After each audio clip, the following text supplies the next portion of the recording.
안녕하십니까. 나라와 교회를 지키자 권영득 목사입니다. 오늘 요한계시록 1장에서 5장의 핵심 내용 한번 살펴보겠습니다. 이 내용은요, 결국은 그리스도의 복음과 연결이 됩니다. 그리스도의 다른 그 별칭이 바로 복음이죠. 정확하게 알아야 됩니다. 제1장을 보면은요, 촛대 사이로 다니시는 예수님을 보게 됩니다. 요한이 밤모섬에서 유배되어 있을 때 주일날 부석 동굴로 가서 예배를 드리려고 하는데 갑자기 촛대 사이로 다니시는 어떤 환상을 보았습니다. 그런데 그분이 바로 우리를 구원하시고 재림의 날에 우리를 데리고 가실 주님이셨죠. 주님은 우리 눈에 보이게 또는 보이지 않게 늘 우리 주변을 다니고 계십니다.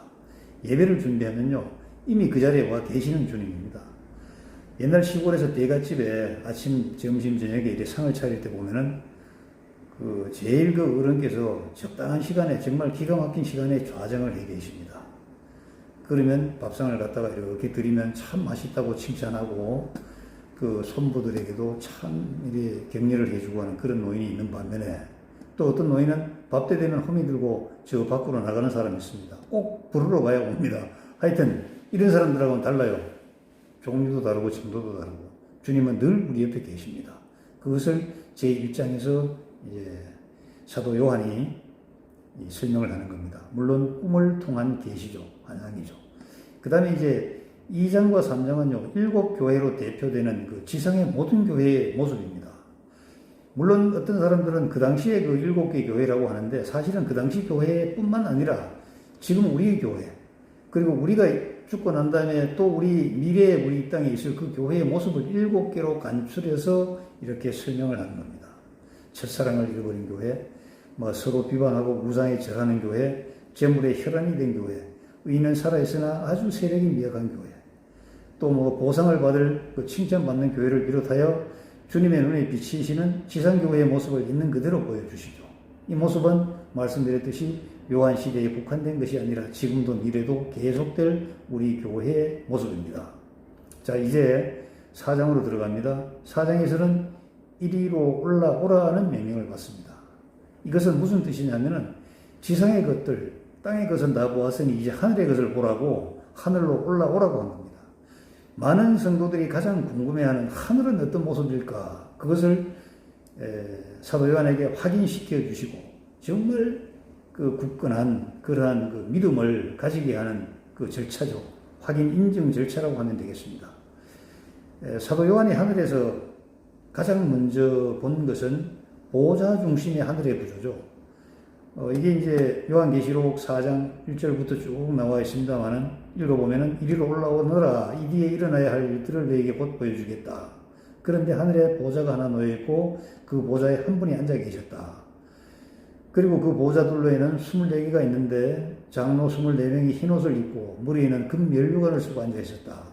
보좌로부터 번개도 치고 음성과 천둥도 울려나오고 또 그 보좌 앞에는 7개의 횃불이 타고 있었는데 그 횃불은 7영이다 이렇게 얘기하죠. 그리고 눈앞에 가득 달린 4생물이 또 있었습니다. 자, 쉽게 설명하면은 중앙에 하나님 보좌가 있죠. 그 주변에 24보좌가 있죠.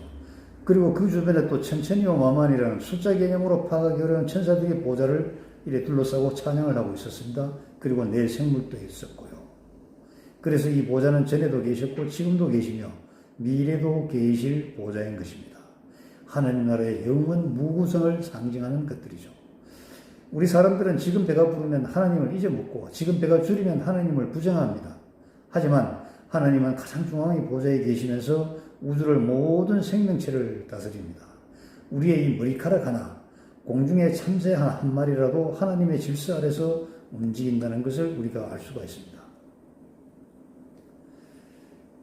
그리고 5장은 이제 드디어 그 유명한 생명책 에피소드가 이게 전개됩니다.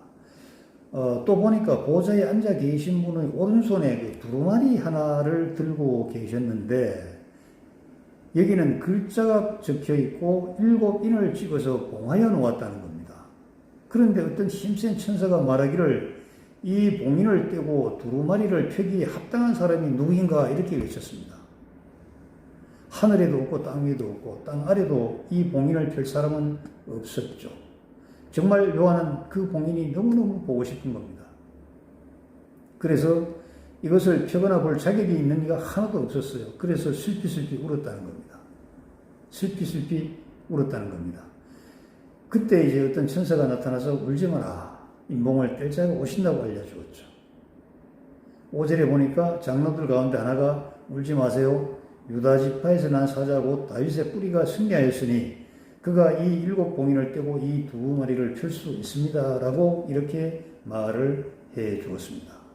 그런데 그때 어린 양이 나와서 보좌에 앉아 계신 분의 오른손에서 그 두루마리를 받는 겁니다. 여러분, 이 두루마리 인수인계식이 천상 보좌에서 이루어진 겁니다.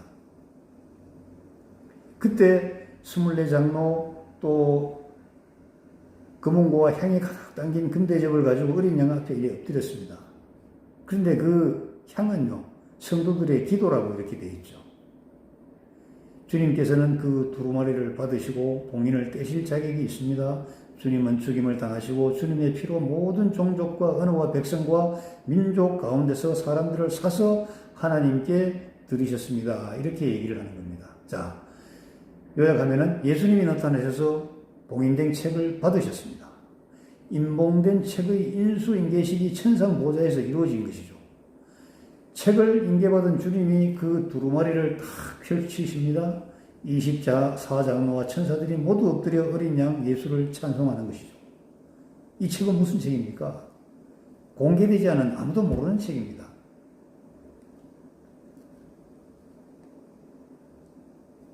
그 책은 그 사실 구약시대에 그 모세 때 그 책 얘기가 제일 먼저 나왔죠. 히브리 백성들이 하나님 금령을 어기고 심지어 애국으로 돌아가자고 보채는 놈들도 있고 일부는 실제로 작탕해서 애국으로 해군하기도 했죠. 진화하신 하나님이 이스라엘 모두 죽여버리고 모세의 우선으로 새로운 창조를 하시겠다고 이렇게 하셨습니다. 이 백성 내가 낳았습니까? 왜 내가 책임져야 됩니까? 하고 달려들고 되어 있던 모세가 이제 가슴이 철렁합니다. 왜냐하면 노아 때도 모든 생물을 다 죽이셨던 하나님이셨음을 알기 때문이죠. 노아의 아들인 셈과 함과 야벳으로 세상의 판을 다시 짜셨던 하나님 아닙니까? 지금 우리가 살고 있는 이 세상 사람들은요, 아담의 후손이지만 사실 또 노아의 후손인 것입니다. 이때 하나님은 모세를 제3의 아담으로 삼고 세상의 판을 다시 짜겠다고 하셨죠. 그때 모세가 하나님께 예언합니다. 백성들을 살려주세요. 그리고 저를 죽이셔서 생명책에서 지워달라고 이렇게 예언을 합니다. 이 모세 입장에서 보면 일종의 딜인 셈이죠. 백성을 살리고 자기는 백성의 죄를 지고 지옥으로 가겠다고 한 것이죠. 백성의 죄를 지고 자기는 지옥으로 가겠다. 여러분 이거 어디 비슷한 에피소드 들으셨죠? 하여튼 이때 처음 등장한 것이 책입니다. 이 책은 생명책인데 생명책에는 예수 믿고 구원받은 사람들의 이름이 기록되어 있습니다. 사실 여러분, 저와 여러분도 이 생명책에 이름이 기록되어야 합니다. 한번 기록된 이름은 영원히 지워지지 않죠. 자, 생명책에 기록되는 것이 얼마나 영광인지 주님과 제자들과의 대화에서 우리가 알아볼 수 있습니다. 그 누가복음 10장인데요. 제가 세 번역을 참고했습니다. 읽어드릴게요. 72사람이 기쁨에 차서 돌아와 보고하였다. 주님의 이름을 대니까 귀신들까지 우리에게 복종해요. 예수님께서 그들에게 말했죠. 사탄이 하늘에서 번갯불처럼 떨어지는 것을 내가 보았다. 봐라. 내가 너희에게 뱀과 정갈을 밟고 원수의 모든 세력을 누를 권세를 주었으니 아무것도 너희를 해하지 못해. 그러나 이 그러나가 중요합니다. 귀신들이 너희에게 굴복한다고 해서 기뻐하지 말고 너희의 이름이 하늘에 기록된 것을 기뻐하여라. 여러분, 제자들의 이름이 하늘에 기록된 것을 기뻐하라. 이름이 하늘에 기록된 그 책이 바로 생명책이죠. 그래서 가장 기뻐할 일은 생명책에 자기 이름이 기록되는 것입니다. 생명책에 기록된 이름은 지울 자가 없습니다. 왜냐하면요, 구원받은 사람은 절대로 죄를 짓지 않기 때문에 이름이 지워지지 않는다? 그게 아니죠. 구원받은 성도도 인간인지라, 불완전한 인간인지라 죄를 짓게 됩니다. 그러나 구원받은 성도는 회개합니다. 회개의 속도가 구원받지 않은 사람보다 훨씬 빠르죠. 회개가 열려있는 겁니다. 그래서 회개하기 때문에 생명책에 기록된 이름을 지우지 않고 회개하기 때문에 짓는 죄를 이렇게 삭제해서 지워주시는 겁니다. 만약에요, 우리 현상 세계에서 회개의 대상, 우리는 하나님께 회개합니다만 실제로 관계했던 그 대상에게 먼저 찾아가서 깊이 사과한다면 정말 주님께서는 정말 기뻐하실 수 있을 것 같아요. 우리가 죄는 함부로 저질러 놓고 회개는 골방에 가서 혼자잖아요. 과연 그 바람직하지 않은 것 같아요. 회개 플러스 대상자에게 깊은 사과, 이것이 늘 병행이 되도록 우리가 노력을 해야 될 것 같습니다. 우리 성도들이요, 회개를 한다고 하면서 일반 사람들의 반성 수준에도 미치지 못하는 경우가 들어 있습니다. 자기로 인해 상처받고 아파하는 대상자는 가슴을 부여잡고 통탄하고 있는데, 가해자는 하나님 이름으로 죄사함 받았다고 참 자랑. 누구는 이걸 가지고 지랄이라고 하더라고요. 지랄하고 다니니 손가락질 받지 않을 수가 없는 것이죠. 협력하여 선을 이루라신 주님의 말씀이 무엇일까요?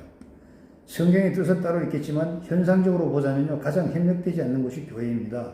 목사들끼리 협력이 안 되고 성도들끼리 협력이 안 되죠.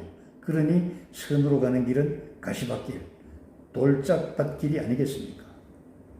사역의 현장에서 예수 그리스도의 명으로 귀신을 쫓아내는 경험은 사실 많이 합니다. 사람들은요, 기절초풍하죠.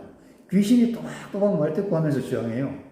그러다가 주님의 권능에 굴복하면서 떠나가죠. 그런데 요 귀신이 떠나가면서 하는 말이 또 가관입니다. 내가 다른 사람에게 가 있을 테니 거기까지 와서 나가라고 하지 마. 이렇게 또 애원하기도 해요. 하여튼 귀신은요, 구원받은 사람을 참소해요. 이렇게 얘기합니다. 귀에 대고, 야, 네가 뭔 구원을 받아? 하늘이 얼마나 신령한 곳이니 너 알긴 아냐? 야, 너가 어떻게 하느님 보좌 근처에 갈 수 있어? 어림도 없어. 너 같은 죄를 짓고 무슨. 그러니까 하늘 갈 생각하지 말고 그냥 편하게 살아, 편하게. 이렇게 얘기해요. 그런데 이런 참소를 들으면요, 마음이 흔들려요. 맞아. 내가 지금 죄가 얼만데. 이렇게 생각해요. 내가 기억하지 못하는 죄는 훨 많을 거 아닌가.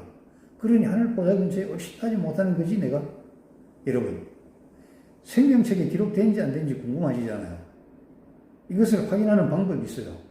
여러분 스스로 내 이름이 생명책에 기록되었을까라는 의문이 들면요, 기록된 것입니다. 이 내용은요, 우리 저희 스승이신 우리 전광훈 목사님께서도 이렇게 강론을 많이 하십니다. 전적으로 두 손 들어 우리는 아멘합니다. 여러분, 육신이 태어나면 어디다 등록하죠? 행정관사에 등록해요. 출생신고라고 하잖아요. 출생신고하면요, 주소와 주민번호가 부여되죠.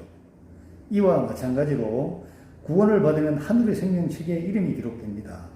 영적인 관점의 주소가 부여되는 것이죠. 하나님이 영적 주소를 부여하였는데 사탄의 참소를 듣고 엉뚱한 데서 몰면 되나요? 안 되죠. 사탄은요, 율법을 범했던 과거를 자꾸 건드립니다. 뭘 하려고 준비해 놓으면요, 과거를 상기시키면서 자꾸 후퇴하게 만들어요. 야, 세상 사람들이 알고 비난하는데 어쩌려고 그러나. 이렇게 자꾸 건드리죠. 여러분, 괜찮습니다. 세상 사람의 비난을 통해서 다시 쓰는 것이죠. 비난을 듣는 것이 하나님의 뜻입니다. 비난을 통해서 거듭나는 것입니다. 이것을 두려워하면 안 됩니다. 하나님께서는 어쩌면 그러한 저와 여러분의 모습을 보고 싶어 하십니다. 죄 짓는 건 어쩔 수가 없어요. 불완전한 인간이기 때문에. 그러나 죄 진 다음에 빨리 사과하고 회개하고, 그리고 다시 신발끈 졸아매고 유월하는 겁니다. 그 죄를 아는 사람들이 비난하며 겸허하게 비판을 수용해야죠. 예, 죄의 잘못으로 인한 비난 100번 1000번 받겠습니다. 생명책은요, 어린 양과 관련이 있고 이건 예수님입니다. 예수님은 복음이잖아요. 복음을 아는 사람이 구원을 받는 거죠. 성령으로 거듭나고 복음을 알고 구원을 받고 하나님 자녀가 되고 생명책에 기록되는 것은 같은 사건입니다. 복음은 예수님의 또 다른 그 별명이라고 보면 되죠. 생명책에는요, 구원받은 자의 이름이 기록되고 구원받은 후에 모든 일들이 기록됩니다. 부디 생명책에 여러분의 많은 일들이, 사건들이 기록되기를 바랍니다. 생명책에 기록된 사람들은 죄를 짓더라도 회개를 통해 사함을 받기 때문에 죄가 기록되지 않는 것이죠. 좋은 일, 선한 일만 계속 기록되어 꽉꽉 차게 되는 겁니다. 생명책과 대비되는 게 그 행위록이라고 있어요. 행위의 책인데요. 행위의 책에는 예수를 믿지 않아서 구원받지 못한 사람들의 행위가 정말 기록되어 있습니다. 불신자들이 저지르는 죄악의 범죄록이라고 할 수 있죠. 사실 지금 정부에서도 어떤 그 정부의 장관이나 고위직을 임명하려고 할 때 인사청문회를 하는데 과거에 있었던 일이 다 드러납니다. 사실 그 중에서 본인은 기억하지 못한 일도 굉장히 많아요. 과거에 그 정보 부서에서 그 동향조사라 그래서 사람들 대상자들에 대한 그 일거수일투족을 잘 이렇게 기록을 해놓는 것이 있습니다. 이거는 이제 국가 차원에서 해야 되는 것이거든요. 사상적으로. 또 적대 국가와 어떤 문제가 있는지 이것을 이제 파악하기 위한 것인데 이것이 10년, 20년, 30년 기록된 것을 나중에 보면 정말 기절초풍합니다. 그래서 기록이 기억을 이기는 것이죠. 둔필승총이라고요. 머리가 둔한 사람들의 기록이 총명한 사람들의 기억을 이기는 겁니다. 그래서 기록이 대단히 중요합니다. 지금 기록은 여러 군데에서 기록이 되고 있거든요. 제가 강의하는 것도 기록이 되잖아요. 이거 유튜브에 올릴 건데 유튜브에 올라가면 정말 이거는 정확하게 기록이 되잖아요. 많은 사람들이 다운로드 받아서 또 가져가잖아요. 그래서 기록은 없앨 수가 없는 것입니다. 행위로 여기에는 믿지 않고 죄를 저지른 많은 사람들의 죄악의 분비록이 여기에 들어있습니다. 여러분, 이 땅은요, 이 우주는요, 모든 생명체, 무생물체는 만드신 하나님 것입니다. 하나님께서는 새로운 땅을, 새로운 새하늘과 새 땅을 예비해 두시고 우리가 이 삶이라는 유한의 시간과 공간을 통해서 우리가 믿고 우리가 행동한 모든 바를 가지고 마지막 날 심판을 하시고 그 제한된 그 소수를 선발해서 새하늘과 새 땅에 들어가서 영원한 삶을 살도록 이렇게 예비하고 계십니다. 그렇기 때문에 정말 한때는 우리가 혈기를 가지고 내가 최고라고 살 수는 있습니다만 공부를 하고 지성이 깊어지고 이성의 폭이 넓어지면 아하 나옵니다. 도대체 나는 왜 태어났지? 정말 생물학적 관점에서 나의 아버지와 엄마가 그 어떤 그 생물학적 관계로 인해서 수태가 되어서 내가 태어난 이것이 전부 다 아닌가? 아닙니다. 멀고도 먼 그 옛날 어느 때 하나님께서는 다 창조주께서는 다 계획을 하시고 우리를 태어나게 한 것입니다. 그러면 태어나게 했으면 다 잘 살게 해야 될 것이냐? 그것 아닌가 이렇게 생각할 수가 있죠. 그러나 그 자체도 계획입니다. 그 자체도 계획이라고요. 여러분 오늘 요한계시록 1장에서 5장까지 중요한 내용을 서치하면서 가장 중요한 것은 생명책에 기록되는 우리가 되어야 됩니다. 생명책에 기록되는 우리가 되어서 정말 이 땅에서 잘 살고 또 우리 창조주 하나님 우리 주 예수 그리스도께서 예비해 놓으신 그 새하늘과 새 땅으로 들어가는 그 여정을 우리가 잘 통과를 해야 될 것이라고 생각을 합니다. 여러분 감사합니다.